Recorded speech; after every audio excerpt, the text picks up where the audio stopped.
when Russia's invasion of Ukraine started, I was a year into wondering why nothing about Ethiopia ever came out. And I want to stress that Ukraine deserves our attention and support. But what is so different about Ukraine than Ethiopia, right?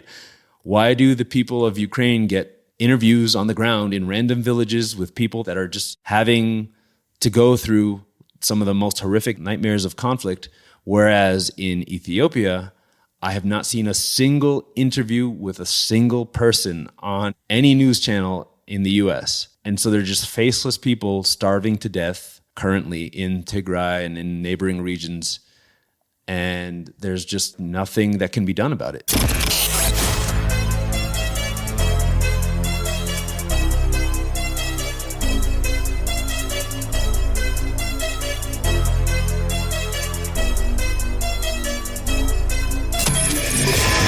This is the Maverick Show, where you'll meet today's most interesting location-independent entrepreneurs and world travelers, and learn the strategies and tactics they use to succeed. And now, here's your host, Matt Bowles. Hey everybody, it's Matt Bowles. Welcome to the Maverick Show. This is part 2 of my interview with Tamara Abiyu. If you have not yet listened to part 1, I highly recommend you go back and do that first. It provides some really important context for this episode. That was episode number 211. If you have already listened to part 1, then please enjoy the conclusion of my interview with Tamara Abiyu. Well, the other thing that you and I have done together here is we went to Rwanda, and we went with Alando, who Maverick Show listeners know, who I interviewed recently and shared a little bit about that trip. One of the things that you and I did while we were in Rwanda's capital, Kigali, is we went to the Genocide Memorial. And I'm wondering if you can just share a little bit about that, and especially for folks that aren't very familiar, let's say, with that piece of Rwandan history and the dynamics of the genocide and stuff like that. Can you share a little bit about what the Genocide Memorial was like, what we learned there, and a little bit about the history and your reflections on it? Yeah, and I'll start by saying that it's extremely unfortunate that something that happened not too long ago, this is like 28 years ago, in the so-called information age, where information is readily available, and you would think that atrocities like this would have a harder time being perpetuated. Not only was this not prevented, it was equally not stopped once it started, and it's just not taught. I didn't learn anything about this growing up. This happened during my lifetime. It's shocking that an event where 800,000 plus people, there are estimates up to like 1 million people, died in less than 100 days in some of the most gruesome ways that you can ever hear about. And none of this was taught to me growing up. So the backstory for this is that in Rwanda, in the late 19th century, starting with the German Empire and then moving into the Belgian colonial period as well, there were ethnic divisions that were created, like strict ethnic divisions on a population wherein there were differences amongst the people, but none of that had played a role in society to that point. And it wasn't like there were any conflicts or anything out of the ordinary. Like people treated each other like equals for the most part before this period of colonialization. But the Germans and the Belgians were very obsessed with race and defining racial characteristics, and tried to map that onto the Rwandan population, which had people from all over the East African region. So what they came up with was 3 major classifications, 2 of which would later play a role more so in the genocide. So there were the Hutu majority, which is about 85% of the population, I think. Then there were the Tutsi minority, which were about 15%, and the Twa, which is a small minority of, they called it indigenous people, that maybe were like 2%, something like that. And so immediately after creating these strict ethnic classifications, they broke down societal roles along those lines as well. So the Belgians, I believe, more so than the Germans, gave the Tutsi minority more power in terms of representation in government. And as you might expect, that bred resentment amongst the Hutu majority. And so this resentment built over time, over decades, until finally the Belgians had this brilliant idea to flip the societal roles. They took those coveted roles away from the Tutsi minority and gave them to the Hutu majority. And at that point, it gave license to some elements in this new Hutu majority that finally had power to start imposing segregatory policies of their own in terms of kicking Tutsis out of the government and generally discriminating against them, etc., sort of like retribution for the previous decades. And the way that manifested itself was that the ruling Hutu government became more and more extremist as time went on, and you had ethnic violence sporadically popping up where Tutsis were massacred. This is before the genocide, like in the decades before, and a large exodus of refugees to neighboring countries, especially Uganda. And eventually it got to the point where the Hutu government's, if not stated prerogative, unstated one was to ethnically cleanse that country of the Tutsi minority. And there were people openly talking about like genocide and that kind of thing. So if presented to me at all growing up, it was like this was an ethnic conflict, like quote unquote, and like neighbors against neighbors. Wherein the reality was, in the early 90s, the Hutu government started training militias with the explicit purpose of exterminating the Tutsis at a future date. And so they had years of this wherein they were training these death squads, essentially, with the help from the French government, who I also learned had no idea was involved in any of this.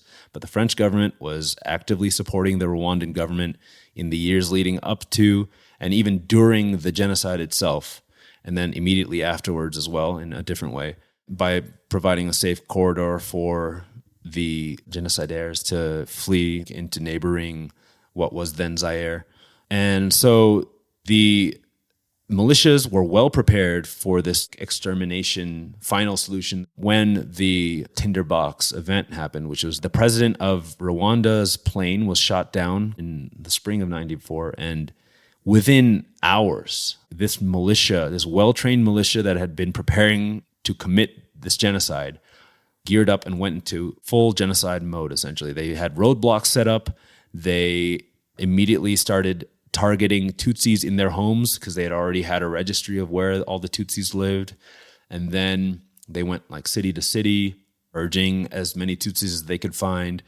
One of the more unfortunate parts of it was that Tutsis thought that they would be safe in churches. And so a lot of them fled to these churches seeking refuge. And all that did, unfortunately, was give the murderers a single place where they could commit as many murders as possible, essentially. So they would wipe out like 10,000 people in one church and then continue the genocide. And so this lasted for almost 100 days. Think about how long 100 days is.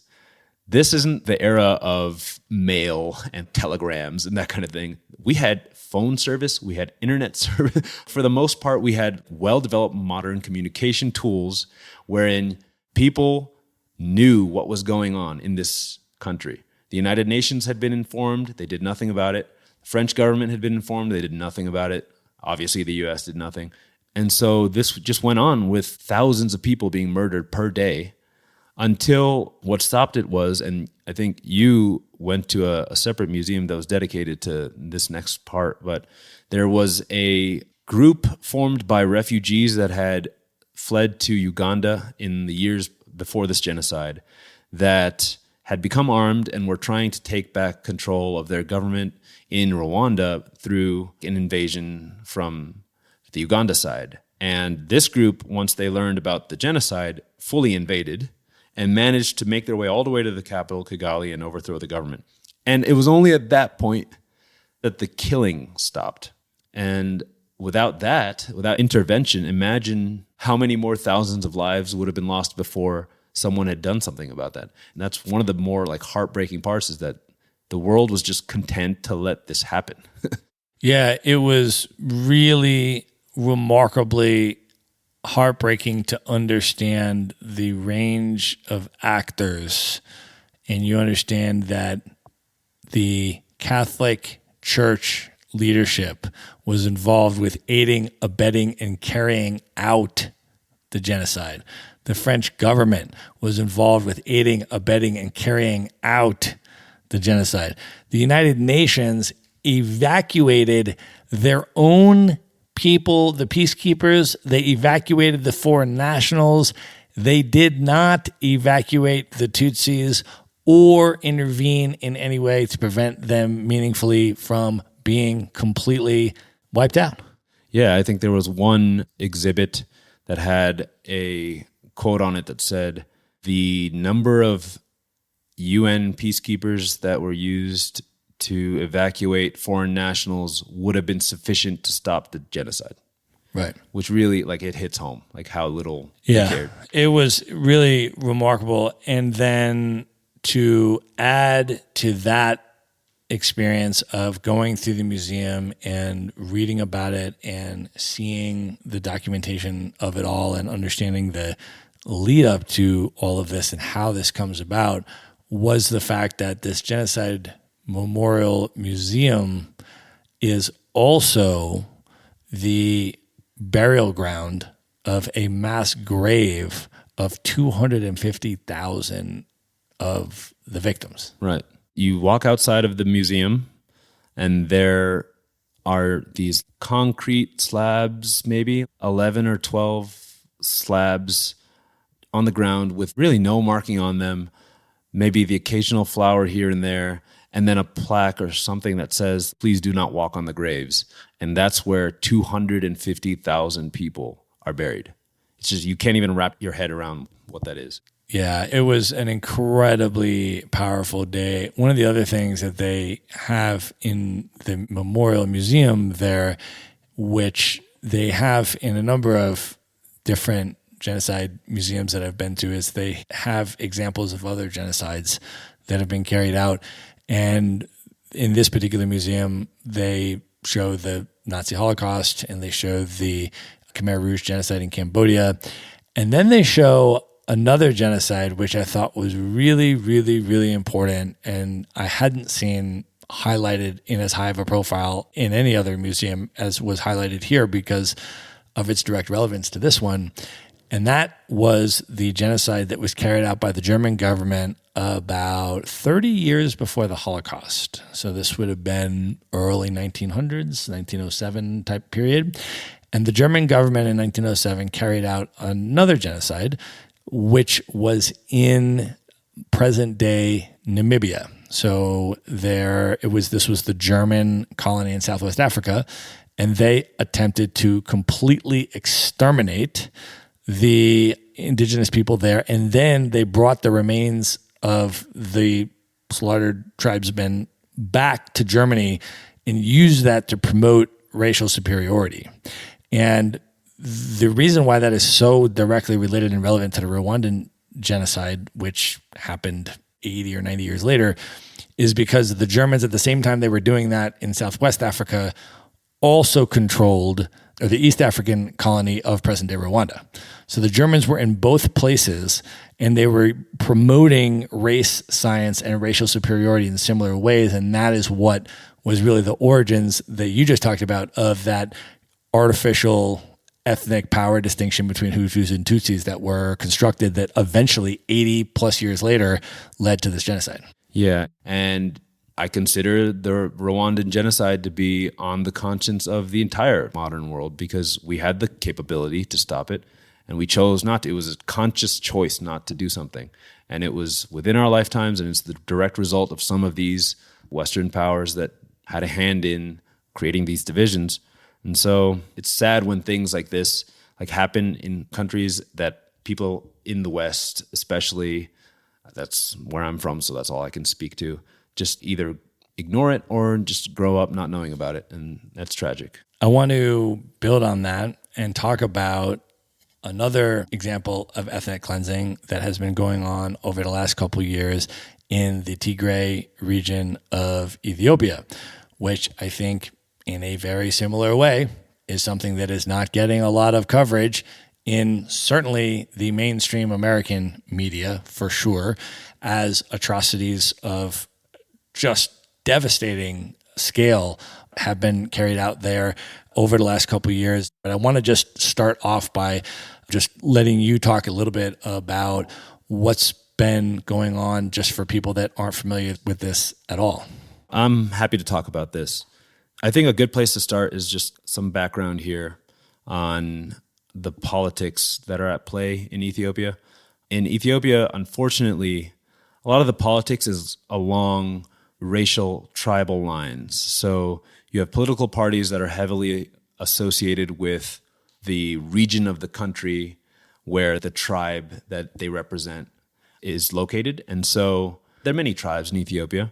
One province called Tigray has a population of about maybe 8%. It makes up about 8% of the country, somewhere around there.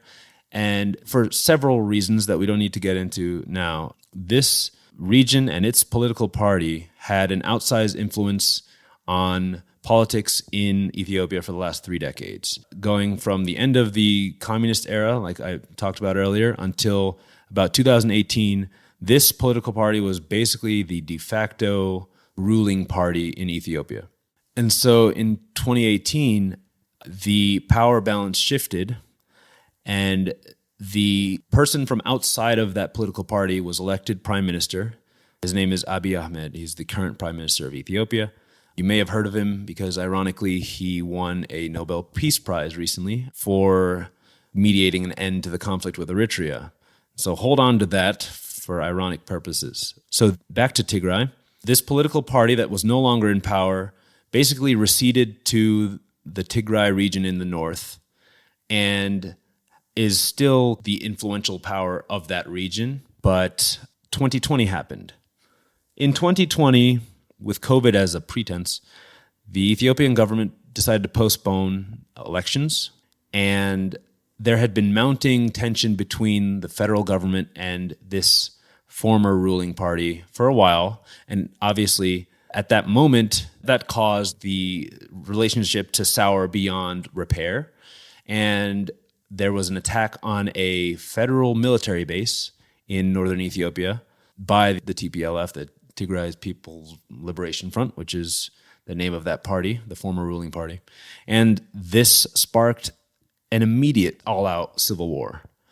So within days, there was an invasion of Tigray by the federal government. There was a full blockade of the region in terms of no supplies coming in and out. They shut off electricity, they shut off water, internet, all communications, that kind of thing. The violence started to manifest itself in massacres in various locations across northern Ethiopia. Eventually, it spilled out into other regions outside of Tigray as well, like Afar and Amhara. And essentially, thousands and thousands of people were being killed. Innocent civilians, mind you, in addition to soldiers. Even though they continue to not admit their involvement, there was a presence of Eritrean troops as well that invaded from the north. And so the Ethiopian government was behind the scenes working with these Eritrean militias that invaded on their behalf, supporting the invasion of their own country. So through this conflict now, it's been 2 years, almost to the day.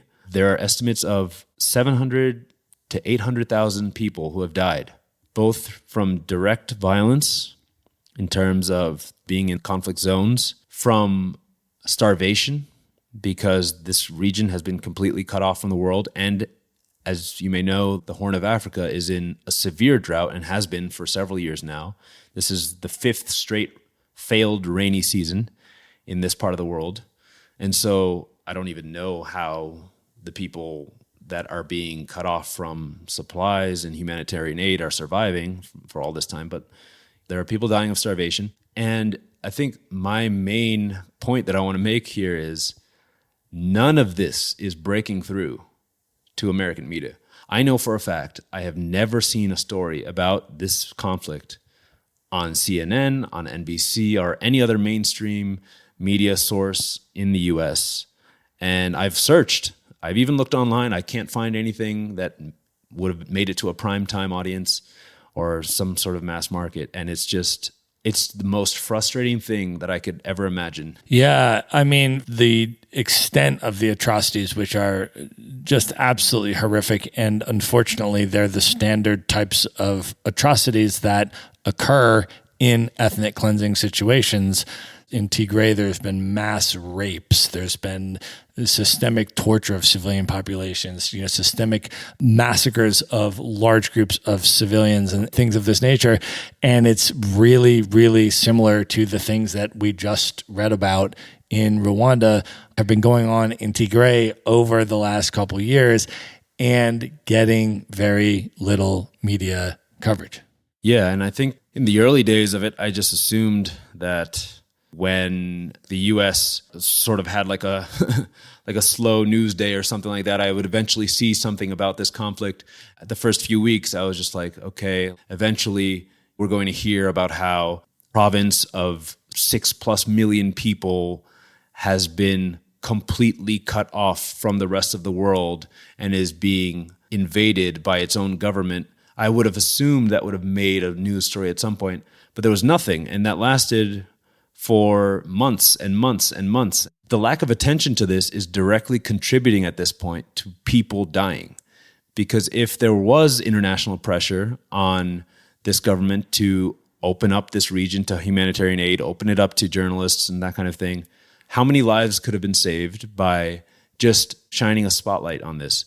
Maybe there could have been faster mediation between the two parties and more forceful mediation, to be honest. Maybe we would have avoided having like relapses in violence because there was a ceasefire like 6 months ago that broke down. And so you can see the difference in what happens when a conflict breaks out in Africa, especially, or anywhere in the global south. But as someone who is African, I can speak to what I've seen here versus what happens in other parts of the world. The biggest one, of course, is Ukraine. That when Russia's invasion of Ukraine started, I was a year into wondering why nothing about Ethiopia ever came out. And so obviously my first instinct was to feel deep sorrow for the Ukrainian people about what they're about to go through and to hope for a quick resolution to that where they maintained the sovereignty of their country, et cetera, because there were some really bad like doomsday predictions about what would happen there. But my second thought was there is 24-hour coverage of what is going on in Ukraine in a war where we have not a single soldier involved, right? And so for the last year, or almost a year it's been, we've learned every little detail about this conflict that's going on between two countries that are not us. And I've learned so many Ukrainian city names. I've seen so many different versions of the map of Ukraine. And I want to stress that Ukraine deserves our attention and support. But what is so different about Ukraine than Ethiopia, right? Why do the people of Ukraine get interviews on the ground in random villages with people that are just having to go through some of the most horrific nightmares of conflict, whereas in Ethiopia, I have not seen a single interview with a single person on any news channel in the US. And so they're just faceless people starving to death currently in Tigray and in neighboring regions, and there's just nothing that can be done about it. And that's the frustrating part. Yeah, and to your point, in addition to the direct crimes of killing and raping and torturing and all of that that's been going on, there has been a manufactured humanitarian crisis and collective punishment of the civilian population by blockading the ability of basic humanitarian aid and things to get into the population.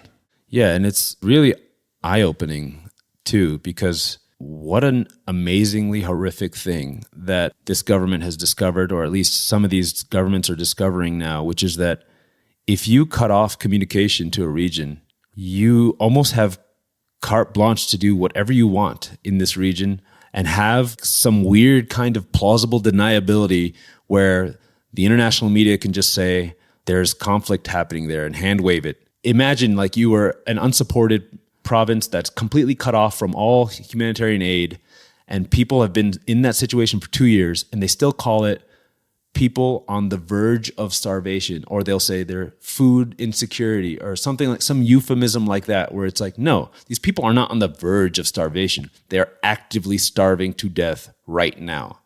Why aren't we doing something about that? We have these near apocalyptic words to describe situations, maybe so that we can sleep at night or something. But the truth of the matter is people have been dying from starvation in this region for the last 2 years, and we've done nothing about it. Right. And if folks want to learn more about this, there is plenty of documentation that you can look at. A lot of the international human rights groups like Human Rights Watch and Amnesty International and other organizations have done some pretty extensive documentation of the crimes that have been committed, and you can go and research that and look that up online.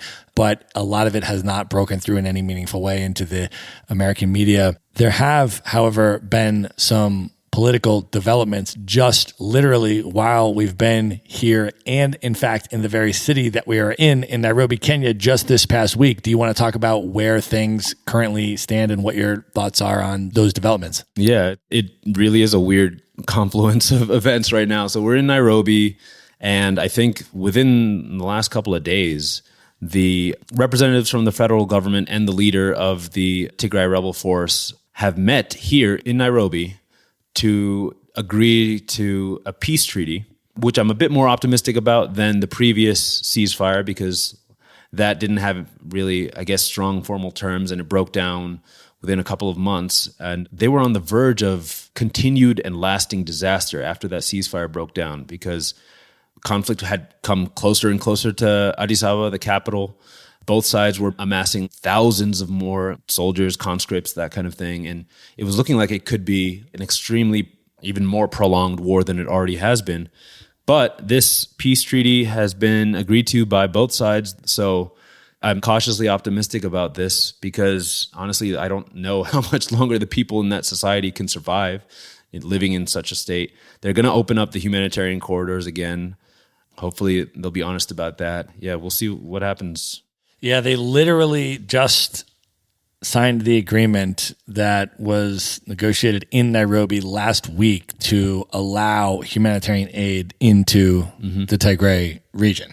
Yeah, exactly. So if you want to follow the story moving forward, you can probably be intentional about Googling for it, but there are media outlets that are covering it. And if you do search for it, you can follow along from here on out. Now that if you were not aware of this before, it's a really, really, really important thing to follow. And hopefully this will definitely be moving in a positive direction. You and I have had a lot of political conversations over the last couple months, walking up Kilimanjaro. Yeah, I had a lot of time to kill. Around a really wide range of issues. I mean, we were literally hiking up Kilimanjaro and we're talking about rising fascism in India and Israeli colonialism and Palestinian liberation and all sorts of different topics, the elections in Brazil and things like that. Can you share a little bit and maybe reflect back on the evolution of your political consciousness around all of these different types of issues, and maybe the extent to which that has overlapped with your travel experiences and your interest in seeing and understanding the world? Yeah, I would say that for the most part, growing up, I wasn't very politically inclined. I think with the notable exception of the 2008 presidential election, obviously, because Barack Obama was someone who looked like me, was running to be president. So I was in tune with that. But even after that and going into college, I really didn't have much interest in politics. However, I think one of the things that started to change my opinion of consuming politics and current events and on a global scale and that kind of thing was that I started to notice inconsistencies, I guess you could call them, in the way that my government, the American government, described its position on things. I had noticed inconsistencies between what they said and what actually happened. And this happened regardless of which political party was in power and regardless of which politicians were running and campaigning. And I think when you start to appreciate that there are things that our government does, regardless of who's in charge, that don't necessarily line up with your values, then you start to investigate that more. And the end result of it is, whether you like it or not, you're going to have a little bit more political nuance in your opinions, and you're going to start seeking out outside opinions, like from people around the world, for example. And one of the greatest ways to do that is to travel, right? So when I started to travel more and started to speak to people in different countries, especially during the Trump era, you didn't even have to try to get political opinions out of people traveling. They would just be like, do you support Donald Trump? Because you're an American. And then I would have to be like, no, I don't. And then I have to engage with them and say what my views are. And when you start talking to people more who are willing to talk to you about experiences in their countries, and everyone has gripes that they talk about in their own home countries, but at least in my experience, you develop kind of a curiosity in terms of what our relationship is with the rest of the world. And as you know, America has a very checkered relationship with a lot of countries out there.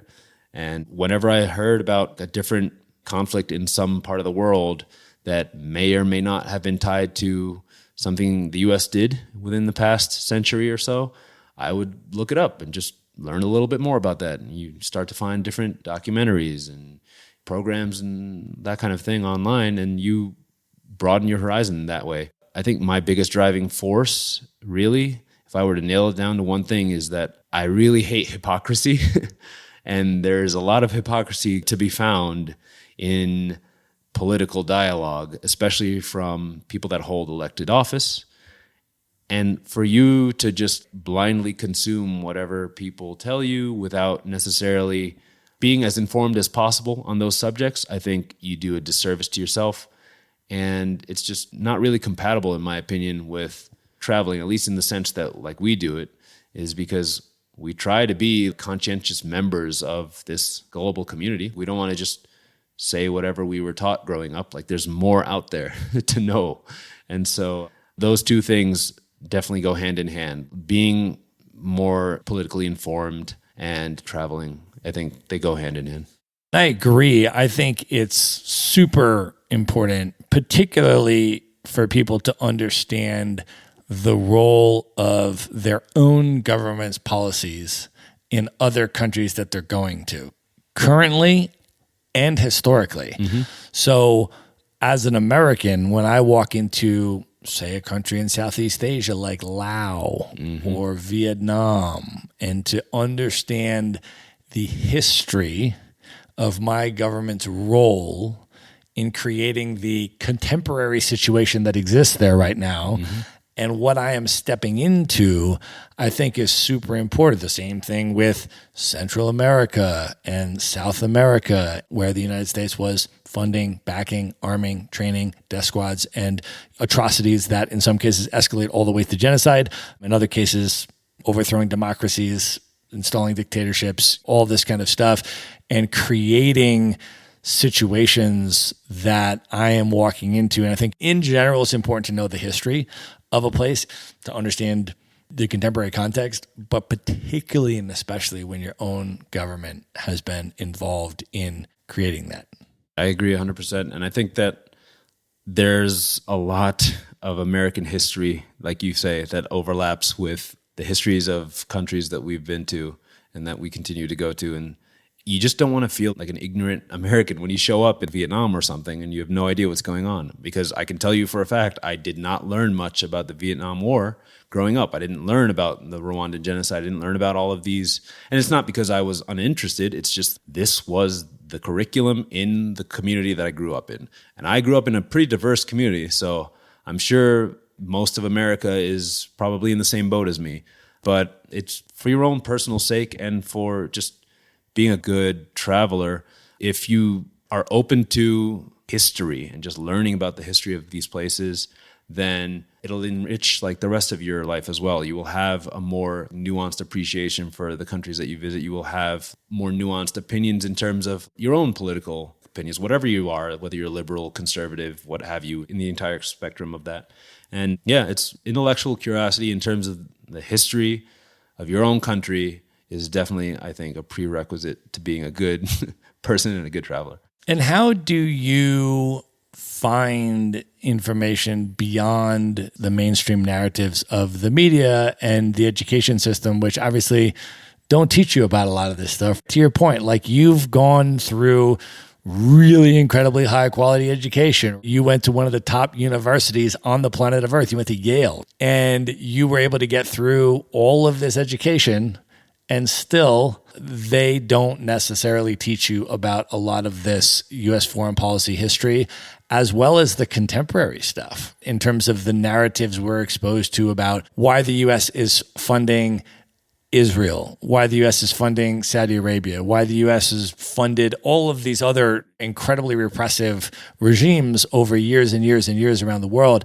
That's not something that tends to be front and center on either the American educational curriculum or in the American media. And so what has been your process for really understanding what's going on in a place like Palestine, where we don't get a lot of that information in the mainstream news? Yeah, it's hard for me to pin down one sort of medium that I would recommend or a process to follow. But I think that whenever there are glimpses of conflict that are either underreported or perhaps glossed over in some way, and you feel like in the back of your mind there's probably more to this story, there almost certainly is. So just Google it and you will find resources out there, whether it's Wikipedia or even Reddit or any of these news aggregators that post stories. There are journalists out there that are doing good work, that are trying to reach out to us. It's not necessarily that it's their fault that we're not consuming this media, nor is it our fault that we don't know about it. It's just that it's pretty surprisingly difficult to scratch the surface of what you are kind of like fed, I guess you could say, in a media landscape like America. There are certain themes that you will constantly see that you will never escape from unless you decide to investigate more. And so, to your point, funding Israel, that is something that is relatively unquestioned throughout American media, regardless of their human rights record. And so if you have in the back of your mind the question like, why is it that we are so wholeheartedly, regardless of political spectrum, in support of this country, despite what is going on, maybe you dig a little deeper and just start searching online for resources about the Israeli-Palestinian conflict. And eventually, without even attempting to form a political opinion on something, just from consuming the historical facts of what has gone on, whether it's in the recent past or further back, you will eventually come to have your own opinions. I think that's probably the most organic way of doing that. Yeah, and I think you can connect things with concepts and values that you're already familiar with. It was interesting for me the way that my consciousness was raised, for example, in the Israeli-Palestinian conflict, because I was in college and had no idea about anything about that conflict at all. And I went to study abroad in Ireland for a year, and I'm Irish American and didn't know very much about the Irish history or the decolonial struggle in Ireland. And then I spent that year in Ireland and I really dug deep into that, right? And I understood by the time I left Ireland that Ireland was Britain's first colony, that the Irish people had been involved in a decolonial struggle against the British Empire for hundreds of years, and that the north of Ireland today is still the final British colony that still exists, that's still going on. And so I understood very much this framework of colonialism. And then my advisor in undergrad was Native American, and I took his Native Nations class. And then he and I were doing comparative work on the colonial processes over the Irish compared with the colonial processes over Native nations. And so I had this framework. And then the first time I went to Palestine, which was actually part of a semester program that I did, which was in the late 90s in my senior year of college, and I went to Palestine for the first time, and I just looked around and I was like, I get it. It's very clear what's going on here. This is settler colonialism. There is extreme power asymmetry here, and you just recognize things from other injustice frameworks that you've understood and, you know, the values that you've developed along those things. And then you just see this and you're like, okay, now I understand it, because there's a lot of effort that goes into obfuscating what's actually going on. Oh, it's an age-old historical conflict. Oh, it's a religious war. Oh, it's this and that, and all of these different semantics that are being thrown around to obfuscate the power asymmetry, the apartheid reality, the colonial reality, and all of these other things. And then when you just go there on the ground and you just start to see, oh, this is what a refugee camp looks like in the Gaza Strip, and this is what settlements look like, and this is what the settler bypass roads and the matrix of control looks like, and this is what the apartheid wall looks like. Okay, there's really not a lot of confusion here. None of that. You would never get any of that in your living room watching CNN, right? Right. It's not going to break through to you. You need to search for that. And it just starts with just asking the question first into your search browser of choice and just drip feed yourself a little bit of what you're interested in.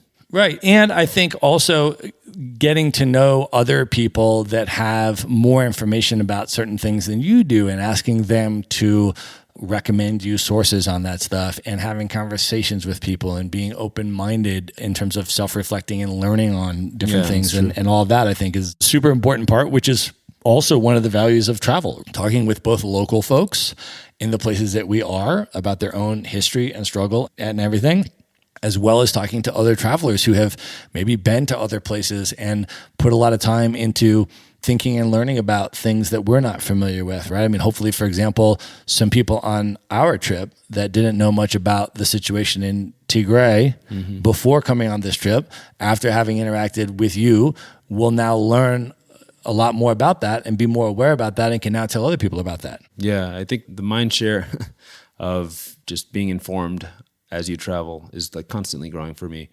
And I hope that I've helped some people to shed some light on this subject, but I also have gained from other people, like you've said. And I have a Palestinian friend that has taught me so much about this conflict that I didn't know about. And just going through museums in places like Rwanda or whatever, like you're constantly expanding your mind share of what the fabric of this global society is. And it's not something I would have expected starting out, but it's one of the best benefits, I would say, of traveling. 100%, man. All right, Tamer, let me ask you one final question, and then we'll move into the lightning round and wrap this up. When you think back about all of the travel experiences that you've had over the last number of years through all your nomading experiences, what do you think has been the overall impact on you as a person, and why do you continue to keep traveling? What does travel mean to you at this point? If I had to sum up why I travel, I think there's a motivation, and then there's also a no going back type relationship I have with it. So the motivation was I just wanted to explore. I come from a physics background. I love space. I love the concept of going into the unknown, of being uncomfortable, of just witnessing things that you couldn't have conceived of before, and then just growing your image of what reality is. And barring like going to space, the next best thing is to travel this earth, right? So here I am crisscrossing this planet, trying to experience as much of human society as I can, trying to learn as much about our world as I can. And I think that never goes away. So that was the impetus for it. But the state of things now is that I really can't have a hard time envisioning going back to not doing this. I've mentioned this to you before, but you kind of have like a dopamine resistance almost that you develop after going through so many different experiences that just elevated your quality of life at so many different points in time. I remember when I was living in New Jersey a few years ago, I had read online like a thought experiment. It was like, how many days of the last month do you remember? And I remember thinking to myself, I barely remember what I did yesterday. Like, it's such a monotonous level of living that I had been experiencing at that time. But I realized I wanted to get more out of each day in this limited amount of time that I have on this planet. And it just so happens that one of the best ways of doing that is to travel. And so this is the status quo now for me. This is the baseline. Especially, I keep telling my parents, only like 6 months away from settling down. Don't worry. Like they'll be like, when are you going to pick a place to live? You need to have a community. You need to get married. You know, that the whole 9 yards. And I'm like, yeah, it's 4, 5, 6 months away tops. And it has been like 5 years of being 6 months away. So at this point, Matt, I really don't know what I'm going to do and how I'm going to walk this back. There's no putting this genie back in the bottle, you know? I love it, man. All right, Tamara, at this point, are you ready to move into the lightning round? Let's do it. Let's do it. The lightning round. What is one book that has significantly impacted you over the years you'd most recommend people should check out? I think this dovetails off of the discussion we had about informing yourself about history, especially America, and like consuming media. But I would say that Understanding Power by Noam Chomsky would be my number one like recommendation. I gained so much from reading that book. It was recommended to me by a friend, and it's almost like a manual for how to understand America's motives, place in the world, and our historical relationship with a lot of different countries that we've impacted.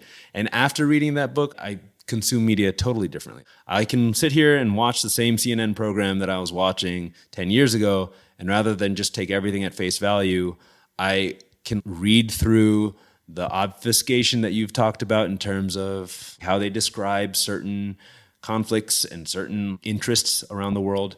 And all that kickstarted with this book. So I would recommend Understanding Power. That is a fantastic book. I have read that, and I think it is an excellent book, especially for Americans to learn about the history of American foreign policy, but also for anyone else as well. It is a fantastic read and a really, really great book that deals with a lot of different places around the world and will give you an incredible amount of really important global history. So I highly recommend the book as well. We're going to link that up in the show notes so folks can just go and click on the link if they want to try to check that out. Tamer, who is one person currently alive today that you've never met that you would most love to have dinner with, just you and that person for an evening of dinner and conversation?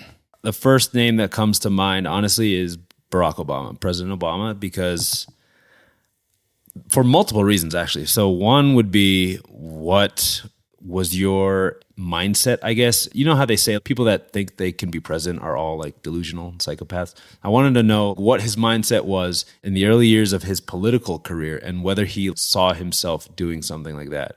And I want to talk to him as he was at my age. Then there's also the questions. Like if he was forced to answer any question that I posed him, I would sit him down and be like, what was your rationale for Guantanamo? What was your rationale for drones? How do you account for some of these things that were not in line at all with the values that you professed as a candidate? And so there would be different sides of that conversation. It might be a little awkward at times, but I think overall I'd gain a lot from talking to him.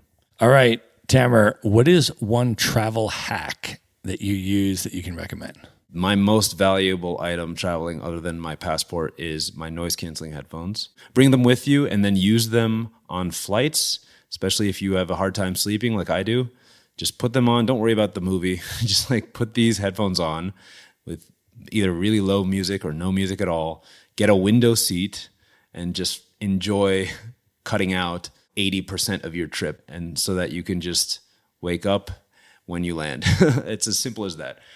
Nice. All right, Tamer, knowing everything that you know now, if you could go back in time and give one piece of advice to your 18-year-old self, what would you say to 18-year-old Tamer? Other than buy Bitcoin, of course. One piece of advice I got somewhere along the way that has stuck with me is that when you travel, your problems travel with you. And so if you are missing something in your life, if you are unhappy about something, if there's something that preoccupies your mind constantly, it's not going to go away with the change of scenery. It's going to persist, and you need to figure that out. You need to do that before you can truly enjoy like what it is that you're trying to do by traveling. And so 18-year-old me wasn't really traveling yet, but I would tell him, you're going to start traveling soon. And the first few years of it, you're going to still have the same things on your mind that you did before. So I would make sure that you get your mind right first and then start traveling. That's awesome advice, man. All right, Tamara, of all the places that you have now traveled, what are your top 3 favorite destinations you'd most recommend other people should check out? Well, we covered Japan. That would be number 1. Number 2, I want to travel Iceland more. I think it was one of the most beautiful places I've ever seen. So as a whole, I would say, like if I had to pick at the country level, Japan and Iceland are really high bars for me because I love nature and I love everything about Japan. And then third, I would say is probably if I had to pick a specific place on earth that I really, really enjoyed, it was paragliding in Lauterbrunnen, Switzerland, which was just a mind-blowing experience. I don't know if you've paraglided before. Once in Medellin, Colombia. Awesome place to do that as well. But here, it's a huge valley, like 1,000-foot deep valley. And you're on one side of the valley when you start. And I assumed they were just going to take me up on the cliffside and just hover there and look out at the scenery. No, you cross this 1,000-foot deep gorge in a parachute, and there's just nothing beneath you. So this to me was on that level of out-of-body experience, and I highly recommend it. It's just utterly beautiful, and you will not regret it. All right, Tamer, what are your top 3 bucket list destinations? These are places you have not yet been, highest on your list you'd most love to see. Number 1 is Antarctica. I've been trying to go there forever. And then number 2 would be Mongolia. I would love to land in Ulaanbaatar and just find a horse somewhere and just pick a direction. Literally just be an actual nomad, not just a digital nomad, but be a nomad for a week or something. And then number 3 randomly is, I don't even know the name of it. I think it's called Pit of Hell. The Gates of Hell in Turkmenistan. Gates of Hell. Have you been there? No. That thing looks ridiculous. Google it if you're listening to this and you haven't seen it before. It is a crater that's been burning for like 40 years or something. Methane gas or something constantly being released. And it looks like the gates of hell. So I want to go and see that and hopefully not fall in. Amazing. All right. Final question, Tamer. You are a fan of Afro beats, and we are currently on the continent of Africa, and you and I have been hearing some amazing Afro beats together, and I definitely want you to put my audience onto some of them. So I am going to ask for your top 5 favorite Afrobeat artists. Okay, here we go. So I have to say, disclaimer, I'm relatively new to Afrobeat. I've just started listening to it more heavily in the last year or 2. So I'm not the authority on this, but I will try to put you on to some good artists if you too are new to it. So first and foremost, you got to start with Burna Boy. That's the guy. He's pretty much the king of Afrobeat. He's everywhere. You'll hear him at every club in at least the countries we've been in Africa. So that's number 1. I like Asake. Got a couple of good songs I heard when I was in Cape Town and added them to this playlist that I've been making in Africa. Third, Ira Star. Look her up. She's got some good songs. You might have heard one of them, Bloody Samaritan. I think it was all over Instagram recently, but she's got some good stuff. And then number 4 / maybe even higher than that was Wizkid. I would say last but not least, it's got to be Fireboy, DML. I think that's a solid one to round it out, right? Good pick, man. Strong Nigerian lineup there represent. We are going to link all of those up in the show notes. So folks can just go to one place at themaverickshow.com. There you can see all of Tamara's musical picks, the book he recommended, everything else we've discussed in this episode. And Tamara, at this point, I want you to let folks know how they can connect with you, follow you on social media, learn more about what you're up to, man. How do you want people to come into your world? Yeah, so I don't have a huge social media presence, but if you want to look me up on Facebook, Tamara Biu. I've got my LinkedIn. I've got an Instagram. If you like my day-to-day activities, you can add me at Tour Incomplete. One word. It's software engineers might get that pun. So Tour Incomplete. As for business-related inquiries, you can go to bedrock.computer and reach out to me or my co-founder on there. And that's what I'm doing professionally if you want to look at that as well. Awesome. We're going to link it all up in the show notes, folks. So just go to one place at themaverickshow.com, go to the show notes for this episode. There you will find all the ways to contact Tamara and everything else we've discussed. Tamara, this was amazing, brother. Thank you for coming on the show. Thank you for inviting me, dude. I had a blast. All right. Good night, everybody. Be sure to visit the show notes page at themaverickshow.com for direct links to all the books, people, and resources mentioned in this episode. You'll find all that and much more at themaverickshow.com. Learn how Maverick Investor Group can help you buy cash flowing rental properties in the best U.S. real estate markets, regardless of where you live. Schedule a free phone consult today at themaverickshow.com/consult. Now you can buy rental properties with tenants and local property management in place, so you don't have to be a landlord or a rehabber. To get your questions answered and discuss how Maverick Investor Group can help you meet your real estate investing goals, schedule your free phone consult today at themaverickshow.com/consult. If you like podcasts, you will love audiobooks, and you can get your first one for free at themaverickshow.com/audiobook. Whether you want the latest best-selling novels or books on investing, business, or travel, try your first audiobook for free at themaverickshow.com/audiobook.